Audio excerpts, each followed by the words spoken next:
How's it going, guys? Today is April 6th, 3:24 p.m. here on the East Coast. I'll be putting up two vlogs today since I didn't get a chance to put one up yesterday. I know it may seem like a recurring theme, but some days are busier than others and some aren't. On my busier days, I would like to get the vlog done as soon as I wake up, but I have other things that I have to take care of at a moment's notice. So that's what I'll be putting up to today. I try not to make it a habit and put up a vlog every day, and sometimes I don't get a chance, like I'll make the vlog but I just don't get a chance to post it. So I should be putting up two sometime later on this evening after work, because I'm not going to get a chance to post these before I go in.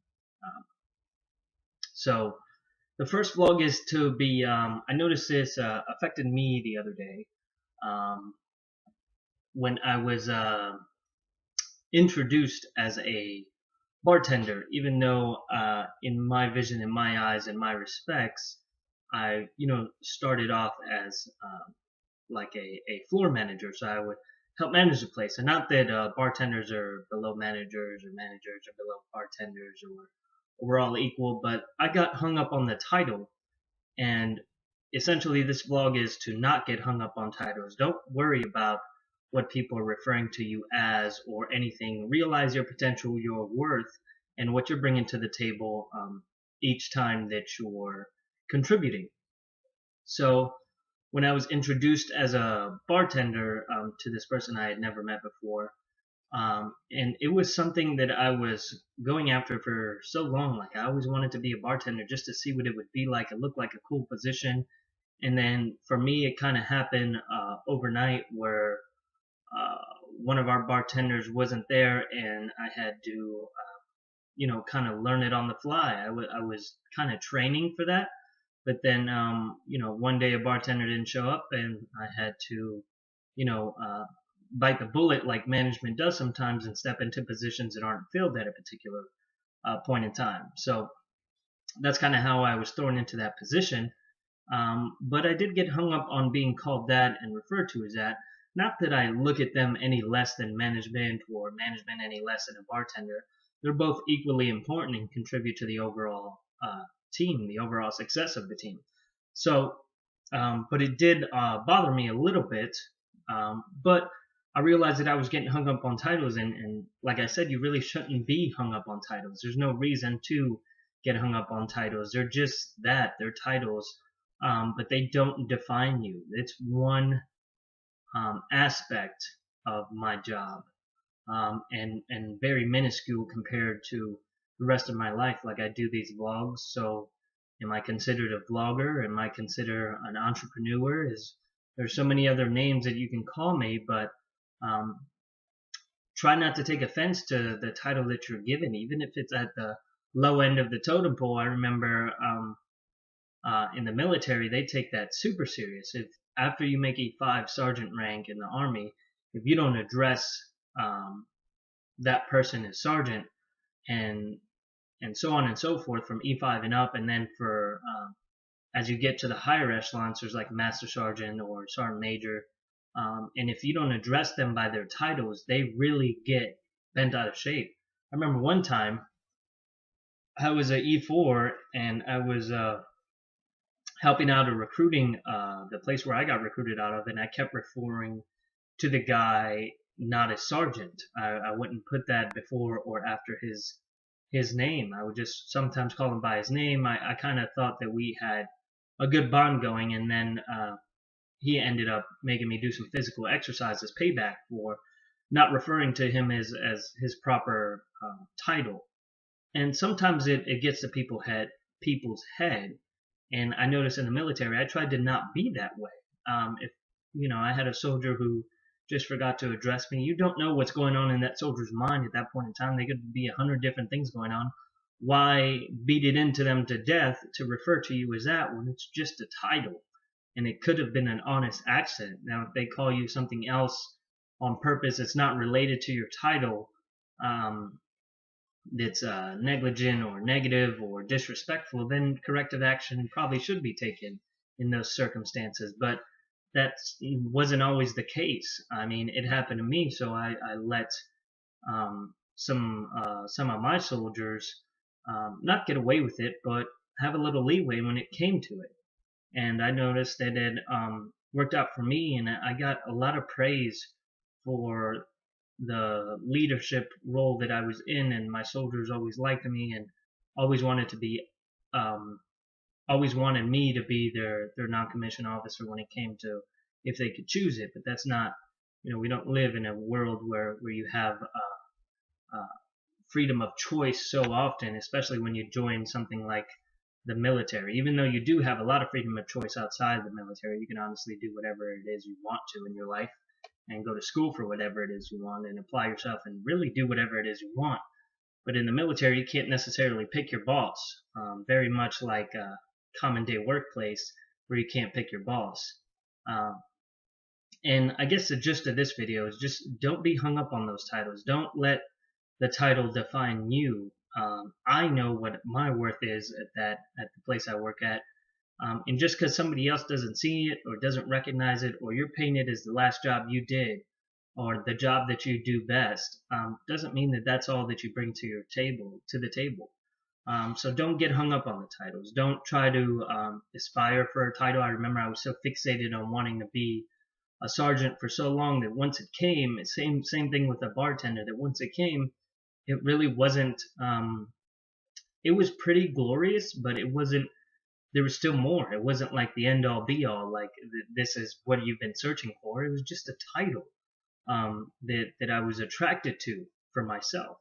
So don't get attracted to those titles. Just work your tail off in order to get to where you need to be, and more responsibility will be thrown at you. And as you handle that more responsibility, essentially more pay will come with that responsibility. And it happens in almost every job. As I was reflecting back to one of my coworkers, and she was, talking to me as a person there looking for more opportunity within the business that I'm currently in at work that I go to. She's talking to me about, looking to do different things, and a little upset that they haven't considered her for, a bartending position. So I kind of opened up the air, got her like a trial run, if you would call it that, for a Sunday afternoon where it's kind of relatively easy. There's only, a handful of drinks that you make, maybe 4 different types of drinks that you make for this particular event that we work on Sundays. And I thought it would be a golden opportunity and a place for her to showcase her potential skills. And she was given the opportunity. She showed up. She did, in my eyes, she did pretty well, and probably will be given another opportunity here in the future if we continue grooming her right. But it's when people get, you can't get hung up on that. Also, what I notice in the work environment is that sometimes you're so strong in a particular suit that they don't want to move you from that suit because you're like, she's the girl I was talking about is our lead server. So why remove her from that position if nobody else can fill that position at this current time? And she's so strong in the position, she's so good at it, that it would make no sense. It'd be counterproductive to remove her from that position. But if we can incorporate her to relieve some stress within the couple of bartenders that we do have, to give them maybe some time off when they want it, and she's not working, I think that would be a good benefit. But you have to look at these problems and then analyze them and then kind of talk to them and make it make sense to them. And there was a bunch of things that we talked about, and essentially it was another mentoring session for her. But I was able to, cooperate with her and cooperate with the other management there to be able to give her a chance, a shot at working for that day. And I thought that was pretty fair. And she showed up, she did well, and I'm sure she'll be helping us out on future Sundays to come. So that'll be it for today's vlog on not getting hung up on titles. Don't let them define you. You define essentially who you are and what you wanna contribute. But don't box yourself into a particular thing, because then you're just limiting yourself. So that'll be it for today's vlog. I believe I'm at, let's take a look here. So, yep, still at 59 subscribers. I appreciate each and every one of you. A little over 33,000 views. I'm trying to concentrate more on the U.S. and Canada now. I was being viewed all over the world, and I was finding that pretty exciting. But I'm trying to bring a focal point into the U.S. and Canada where I can have easier access to reach to for mentoring. It'd just be a lot easier for me to reach those people. But I don't want to limit myself again into just reaching the people in the US and Canada. If I can travel worldwide doing this, I would love to do that if people would want to hear me in different countries. But I did find it interesting that while I had that worldwide approach, that different parts of the country that I didn't think were going to be as interested were more interested than in the US. And I just find that interesting. Like Vietnam was my number 1 viewers, if that makes sense. So that country had viewed me the most, and then Mexico and Russia followed in close pursuit. But U.S. was, I don't think it was even in the top 5. So I found that interesting, and you just have to learn to adjust these types of things whenever you are promoting yourself and promoting what you're trying to do when it comes to vlogging. And there's a lot of that. Maybe in the future when this ends up taking off for me and working out to an extreme benefit outside of my wildest dreams, I will, talk to you guys how, and you guys have seen the growth from the beginning. So there's nothing that I'm hiding here. I do a lot of behind the scenes stuff that you guys don't see in order to get these messages out there to the masses. But I'd be more than willing to share the intricacies of that. And it almost takes the equivalent amount of time to just make these videos. So it is an effort that I'm contributing in order to make this channel grow. But I appreciate you guys watching, liking, commenting, subscribing, all the like, and I will see you guys on the next one.